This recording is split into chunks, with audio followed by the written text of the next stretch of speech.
The fallout Maya spent Monday morning moving through the firm's corridors like a ghost, hyper-aware of every glance, every whispered conversation that stopped when she approached. She'd arrived at 8:15 a.m. sharp, her armor of professionalism carefully reconstructed after Sunday's emotional devastation and the relief of Richard's decision. But the tension in the air was palpable. Melissa at reception had given her a sympathetic smile when she entered. "Rough morning," she'd said quietly. Jennifer made quite a scene when security escorted her out at 9:30. Maya had nodded, said nothing, and headed straight to her office. Now, at 11:47 a.m., she sat surrounded by case files for the Castellano deposition, trying to focus on Richard's handwritten notes in the margins of her prep materials. He'd taken over as lead counsel, which meant she was now support staff on her own case, a demotion that stung even as she understood its necessity. Her work phone buzzed. "How are you holding up?" She glanced toward his office across the floor. He was at his desk, tie loosened, looking as composed as ever despite the morning's drama. They'd agreed not to interact unnecessarily at work, but the text felt like a lifeline. "Surviving? You?" "Same. Lunch at your desk or mine?" Maya smiled, despite everything. "Neither. We're being professional, remember?" "Right. Professional. Got it." A pause, then. "I miss you. It's been 3 hours." "Your point?" Maya was typing a response when her door opened. Amanda Voss stood in the doorway, looking uncharacteristically uncertain. She was dressed in her usual sharp style, tailored navy suit, cream silk blouse, but her expression was softer than Maya had ever seen it. "Can I come in?" Maya gestured to the chair across from her desk. "Of course." Amanda closed the door and sat, crossing her legs. For a moment, she just looked at Maya, as if trying to decide how to begin.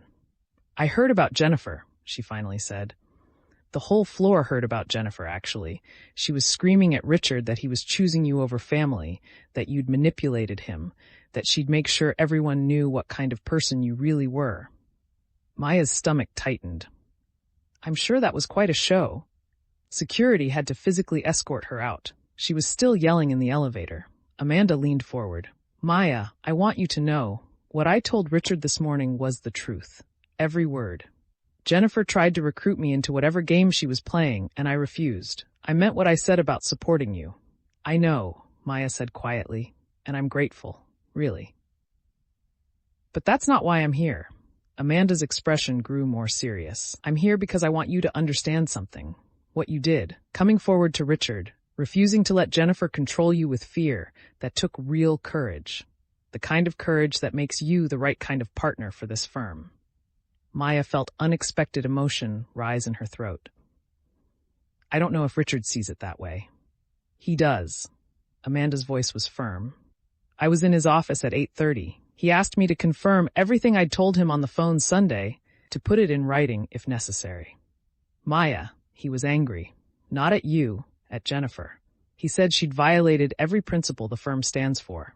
He said you'd shown more integrity in one weekend than Jennifer had shown in 3 years. He still demoted me on the Castellano case. Because he had to." Amanda stood, smoothing her skirt. "But he also told me your partnership vote is still happening December 15th.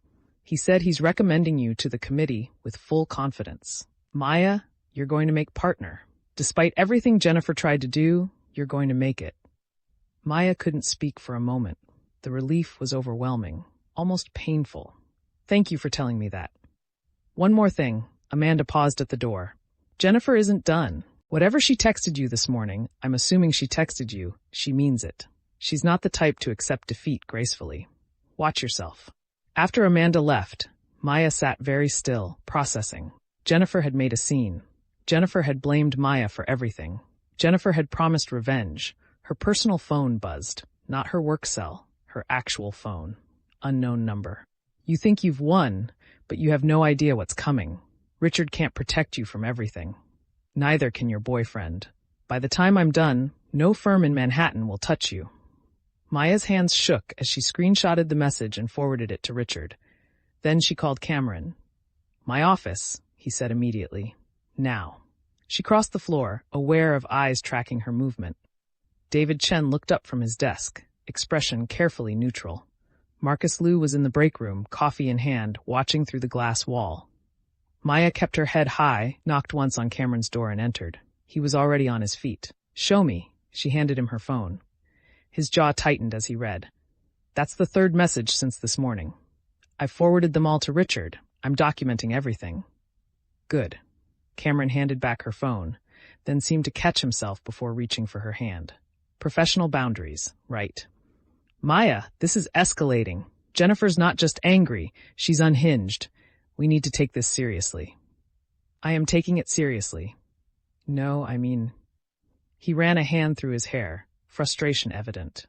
"I mean, we need to consider that she might do something beyond text messages. She knows where you live. She has access to your personal information. She's already proven she's willing to cross ethical lines." Maya felt cold. She hadn't thought that far ahead. "You think she'd actually try to hurt me?" "I think she's desperate and humiliated and blaming you for the destruction of her career. That's a dangerous combination." Cameron's voice was low, urgent.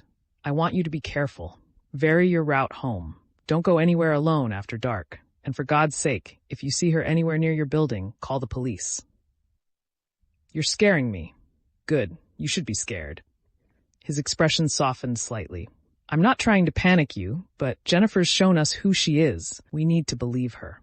Maya's work phone rang, Richard's extension. She and Cameron exchanged glances. "Maya Reeves," she answered, putting it on speaker. "Maya, Cameron." Richard's voice was clipped. All business. "I assume you're both there. Good. I've just received your forwarded messages, Maya. I've contacted firm security and our legal counsel. We're pursuing a restraining order against Jennifer, and I've reported her messages to the NYPD. They're treating this as harassment with potential escalation to stalking." "Thank you," Maya managed. "Don't thank me yet. I need you both to understand something." Richard's tone grew harder. "Jennifer is my niece, my sister's daughter. This situation is complicated on multiple levels, and there will be family fallout. My sister has already called me 3 times this morning demanding I reconsider, threatening legal action, accusing me of favoritism.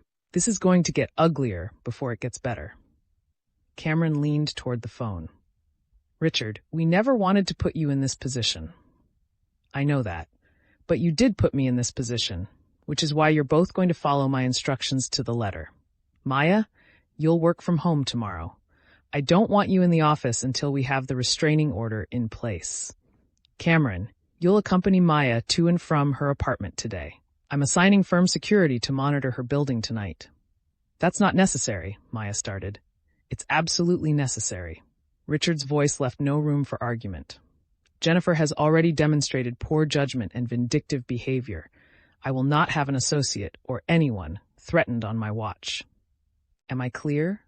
"Yes," Maya said quietly. "Good. Maya, send me your complete case notes on Castellano by end of day. I'll handle tomorrow's deposition with Thomas and Deborah. You focus on staying safe. Both of you. I expect complete cooperation with security protocols. Understood?" "Understood," Cameron said. After Richard disconnected, Maya sank into the chair across from Cameron's desk. "This is insane. She's actually made this into a police matter." "She made it a police matter the moment she started threatening you." Cameron came around the desk, crouched in front of her chair so they were eye level. "Maya, look at me. This isn't your fault. You didn't create this situation. Jennifer did. She chose to blackmail you, to threaten you, to harass you. You're the victim here, not the villain." "Then why do I feel like I've destroyed everything? Richard's family relationships, Jennifer's career, your position on the Castellano case?" "Stop." Cameron's voice was firm but gentle. "Jennifer destroyed her own career. Richard's family relationships are complicated because his niece is unstable, not because you reported her crimes. And I chose to be with you knowing the risks. None of this is on you." Maya closed her eyes, fighting tears. "I just wanted to make partner. I wanted to prove I could do this. And now everything's a disaster. You are going to make partner." Cameron's hand covered hers, a violation of their professional distance rule. But she didn't care. "Amanda told you what Richard said. Your vote is still happening. You've shown more integrity through this crisis than most people show in their entire careers. You're going to be fine." "And us?" Cameron smiled slightly. "We're going to be fine too. It's just going to be complicated for a while." Maya's work phone buzzed again. A text from Jordan. "Heard about the drama. You okay? Need me? I'm okay. Can we do dinner tomorrow? My place? Already planning the menu. Hang in there, warrior. Maya showed Cameron the exchange. He stood, helping her to her feet. You should get back to your office. People are going to talk if we're in here too long together. Let them talk. After this morning, I think everyone knows anyway. Maybe, but we still need to be smart. Cameron walked her to the door, careful to maintain professional distance.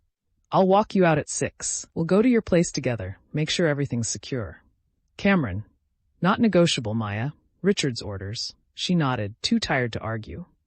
As she returned to her office, she felt the weight of dozens of eyes.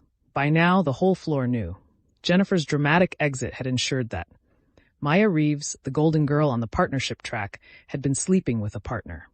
Jennifer Hartwell, Richard's niece, had been fired for blackmail and harassment.